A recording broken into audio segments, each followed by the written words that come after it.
네, 안녕하세요. 월가아재입니다. 6일차 영상으로는 모닥불 시리즈를 올렸으니까 이번 영상은 7일차로 하겠습니다. 시황은 오늘 딱히 시장 움직임이 그렇게 많지는 않아가지고 그렇게 다룰 부분은 없는 것 같아요. 요새 월요일, 금요일은 보통 조용해가지고 오늘도 조용했는데 다른 이야기를 좀 해보자면은 아시다시피 오늘 모닥불 시리즈 1편 젠더 갈등에 대해서 올렸는데 예상했던 대로 반응이 아주 뜨거웠습니다. 좋은 의미로 뜨거운 반응이라기보다는 싫어요 숫자도 제가 올린 영상들 중 최고 많았고 댓글도 보통 조회수 100당 두세 개 정도 달리는데 거의 10배 비율로 달리더라고요. 우선 그 영상을 보고 혹시나 기분이 나쁘셨던 분이 계셨다면 죄송합니다. 당연히 그런 건 제 의도가 아니었고 사람은 누구나 본인이 살아온 삶을 토대로 세상을 바라보죠. 저도 일개 개인으로서 제 삶의 경험을 토대로 하나의 의견, 틀릴 수도 있는 의견을 공유한 것이고 그 의견에 틀리거나 공감이 되지 않는 부분들도 많겠죠. 그래서 반응들도 극명하게 갈리는데 제 이야기에 공감하시는 분들도 있고 일부 공감하지만 어떤 부분은 반박하시는 분들도 있고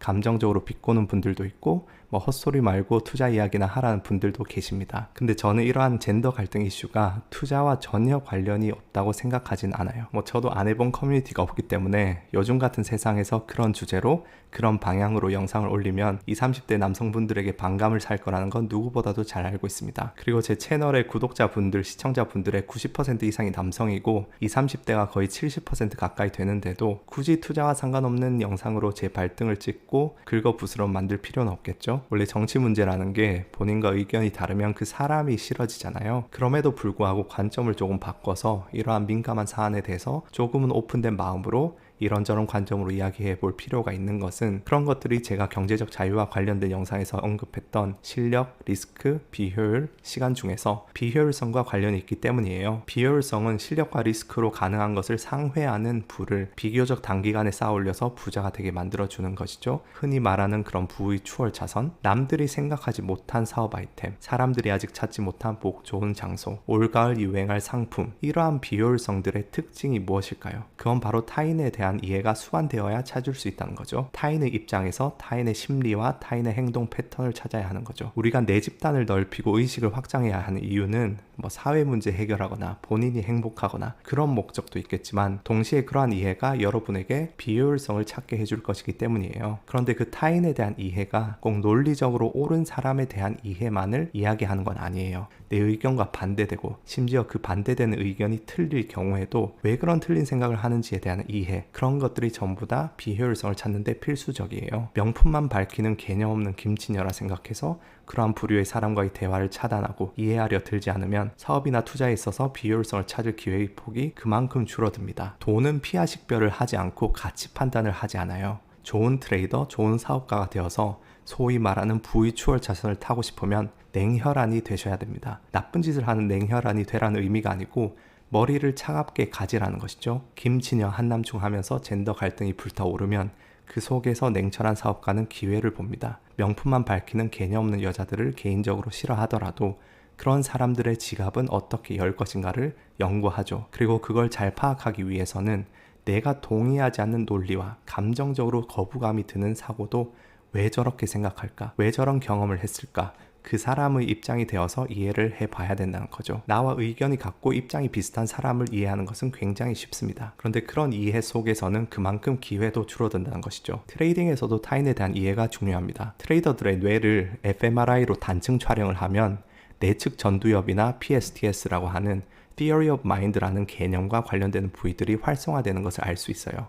이 Theory of Mind가 무엇이냐? 타인을 이해하고 타인의 행동을 예측해 보려는 것과 관련이 있는 심리 용어예요. 왜 그런 부위가 활성화되는지는 말하지 않아도 당연하겠죠? 주식 투자에서도 마찬가지입니다. 사람에 대한 이해가 수반되지 않고서는 앞으로 유망한 산업도 종목도 발굴하기 힘들어요. 그래서 내러티브와 넘버스라고 하죠. 단순한 수치들만이 아니라 사회의 구성원들과 스토리를 이해해야 하는 거죠. 근데 사람들이 정치 문제가 관련되면 굉장히 감정적으로 돌변합니다. 본인의 의견과 반대되는 이야기를 들으면 울컥해요. 그리고 그 사람까지 싫어하게 돼요. 왜냐하면 근본적으로 이권이 관련되기 때문이죠. 정치 말고 이권이 걸려있는 또 다른 분야가 어딜까요? 주식과 투자겠죠. 본인이 보유하고 있는 특정 종목에 대해서 안 좋은 이야기를 하는 사람은 굉장히 믿게 보여요. 그래서 애널리스트들은 절대로 매도 추천은 하지 않죠. 매도 추천했다가 전화로 살해 협박까지 받은 그런 애널리스트의 썰도 본 적이 있는데, 그래서 애널리스트들은 대부분 매수 추천만 합니다. 그런데 투자자 입장에서 그게 과연 수익률에 도움이 될까요? 애널리스트 레포트뿐만 아니라 여러 가지 정보를 취득함에 있어서 아직 주식을 가지지 않은 상태에서 어떤 주식을 살까 고민할 때는 나름 객관적으로 정보들을 보는데, 이미 보유한 주식에 대한 정보를 들을 때는 이권이 이미 걸려 있기 때문에 본인 주식의 안 좋은 정보는 무시하거나 신빙성을 의심하게 돼요. 확증 편향을 비롯해 여러 가지 심리 편향들이 발동이 됩니다. 젠더 갈등과 같은 사회 문제에 대한 민감한 반응이 사실은 투자의 세계에서도 똑같이 일어나요. 둘 다 이권이 걸려있는 상황이기 때문이죠. 그런데 그렇게 이권이 걸려있는 상황에서도 감정이 앞서서 대화 경로 자체를 차단해 버리는 것이 아니라 조금은 열린 마음으로 이야기를 들어보고 그 이야기를 객관적인 관점에서 수용하거나 비판할 수 있는 능력, 그리고 상대가 틀린 이야기를 할 때 그냥 그걸 차단하거나 무시하는 게 아니라 그 사람이 틀린 이야기를 하는 컨텍스트까지 읽을 수 있는 능력, 그런 것들이 좋은 트레이더나 좋은 투자자가 되기 위해서는 정말 필수적이라고 생각을 해요. 그런데 이런 능력들은 어떻게 훈련을 할까요? 두 가지로 나눠서 생각을 해봐야 되는데, 이권을 앞에 두고 감정적이 되지 않는 훈련, 그리고 깊은 사고를 하는 능력. 예전에 케인즈의 미인대의 이야기를 했던 적이 있는데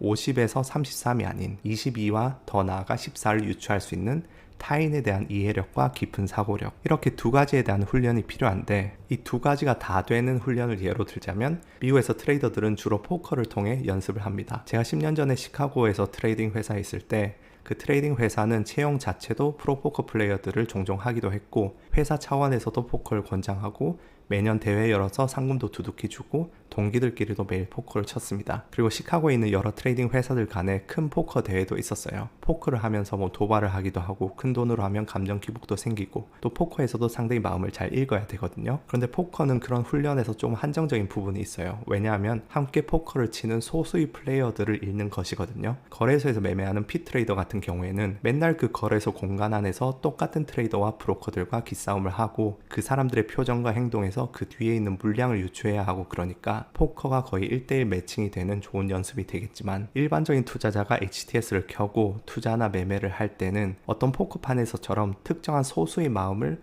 반복해서 읽는다기보다는 조금 더 집합적인 다수의 흐름을 읽는 것이 중요해요. 그렇기 때문에 사회적인 문제에 대해서, 특히 내가 심적으로 동의하지 않는 부분에 대해서 깊게 파고들어보는 훈련이 중요합니다. 왜냐? 내가 심적으로 동의하는 이야기는 비판적으로 듣지 않아요. 감정적으로 기분 좋게 소비하고 잊어버리죠. 글을 쓰는 행위는 굉장히 사고력을 확장시킵니다. 왜냐하면 그냥 생각하고 말 것을 글에 옮겨 적으면은 이미 쓴 것에서 한 단계 더 확장해서 생각을 할 수 있거든요. 그런데 심적으로 동의하고 기분 좋은 영상에는 댓글을 잘 달지를 않죠. 근데 제가 젠더 갈등에 대해서 이제 이야기하는 게 심적으로 동의가 안 되고 꼴보기가 싫고 이놈 좌파 아니냐 이런 생각이 들고, 그럼 어떻게 되느냐, 이 영상에 대해서 깔 거를 생각하게 됩니다. 이 영상에 대해서 비판적으로 사고하고 거기에 대해서 댓글로 글을 써서 이걸 까게 되죠. 저도 제 구독자층이 좋아할 만한 내용으로 젠더 갈등을 다루면 정말 그 어떤 젠더 관련 영상보다도 마음에 드시게 만들어 드릴 수 있습니다. 그리고 제 구독자층은 20, 30대 남성 90% 이상,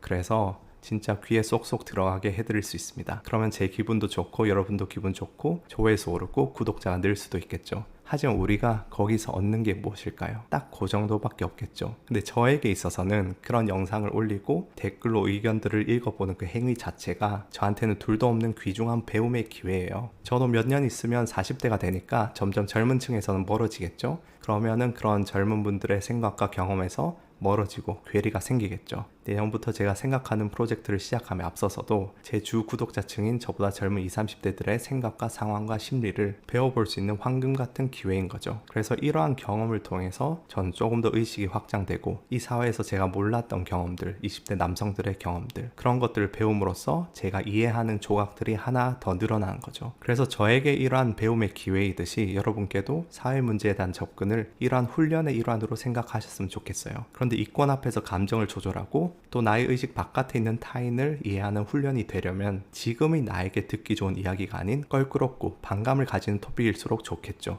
그래야 비판적인 사고를 하게 되니까. 예를 들어서 독도 문제나 동북공정. 동북공정이라는 토픽을 마주했을 때 중국이 짜증이 나죠. 감정적으로 확 올라오죠. 그러면 보통 중국을 성토하는 영상, 나에게 카타르시스를 주는 영상, 아니면 국뽕이 차오르는 영상들을 보게 됩니다. 김치 공정을 했는데 세계가 김치를 인정했다던가, 그런 것들이 조회수도 폭발하고 다들 그런 걸 보면서 이런 짜증남을 해소하죠. 그런데 투자자로서, 트레이더로서는 그게 아니고, 짜증은 나지만 중국 입장에서 중국을 이해하려 드는 거죠.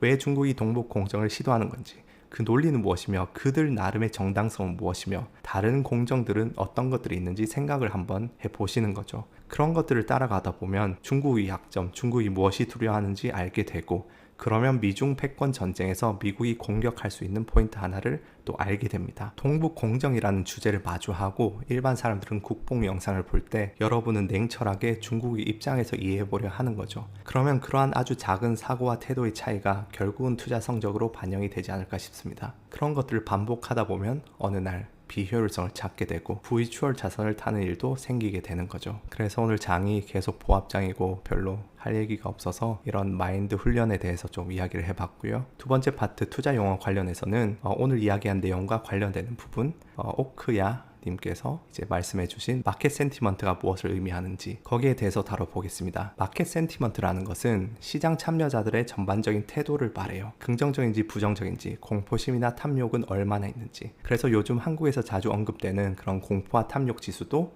마켓 센티먼트 지표 중 하나고요. 그 외에 전통적으로 센티먼트 지표로 거론되는 것들을 알아보면 우선 픽스, 변동성 지수가 있겠죠. 픽스 변동성 지수는 주가 지수에 대한 옵션 가격이 비싸질수록 높아져요. 변동성 지수라고 하지만 그 변동성이 실제 주가 움직임의 변동이 크다고 높은 게 아니고 앞으로 미래의 변동성에 대한 예측을 반영을 합니다. 미래의 변동성이 높아질 것을 우려한 투자자들이 그것을 대비하기 위해서 옵션을 많이 사서 옵션 가격이 높아지면 내재 변동성이라고 불리는 값이 올라갑니다. 그래서 픽스 지수가 높아지는 시기는 시장에서 미래에 대한 불안감이 많은 시기다. 시장 참여자들이 옵션으로 해지를 많이 하고 있다. 그렇게 보시면 돼요. 그래서 공포 지수라고도 불리죠. 그 외에 이평선이나 BPI나 그런 자잘한 기술적 지표들도 센티먼트 지표로 취급을 하기도 해요. 가격 추세 자체가 시장 참여자들의 낙관이나 비관을 반영한다는 거죠. 그리고 이제 최근에는 데이터 과학과 접목이 되어서 마켓 센티먼트를 머신러닝, 딥러닝, 자연어 처리를 통해 가늠하기도 해요. 어떤 글이 긍정적인지 부정적인지 점수를 부여하는 알고리즘을